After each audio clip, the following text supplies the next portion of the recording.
নেইমারকে ঘিরে নতুন খবর। বিশ্বকাপ 2026 লক্ষ্য করে ফিটনেসে ফেরার লড়াইয়ে নেইমার। ব্রাজিল ফুটবলের সুপারস্টার নেইমার জুনিয়র আবারও আলোচনায়।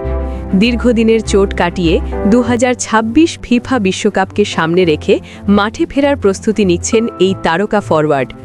সম্প্রতি হাঁটুর অস্ত্রোপচারের পর নেইমার বর্তমানে পুনর্বাসন প্রক্রিয়ার মধ্য দিয়ে যাচ্ছেন। চিকিৎসকদের মতে তার সুস্থ হয়ে ওঠার অগ্রগতি ইতিবাচক।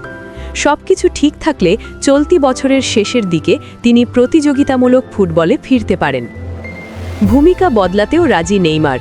ব্রাজিল জাতীয় দলে জায়গা পেতে নিজের ভূমিকা বদলাতেও আপত্তি নেই নেইমারের। প্রয়োজনে তিনি মূল একাদশের বদলে অভিজ্ঞ খেলোয়াড় বা বিকল্প হিসেবেও খেলতে প্রস্তুত, এমন ইঙ্গিত দিয়েছেন ঘনিষ্ঠ সূত্রগুলো। সান্তোসে চুক্তি বাড়ালেন।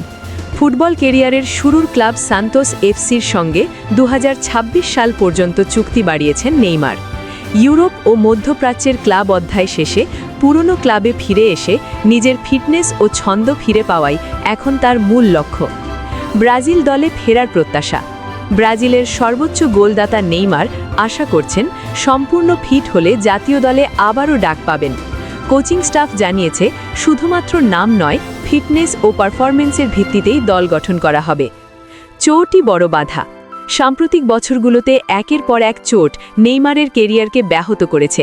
এসিএল, হাঁটু ও পেশির সমস্যার কারণে তিনি অনেক গুরুত্বপূর্ণ ম্যাচ মিস করেছেন। তবে এবার তিনি নিজেকে নতুনভাবে প্রস্তুত করছেন বলে জানিয়েছেন। শেষ বিশ্বকাপ হতে পারে 2026।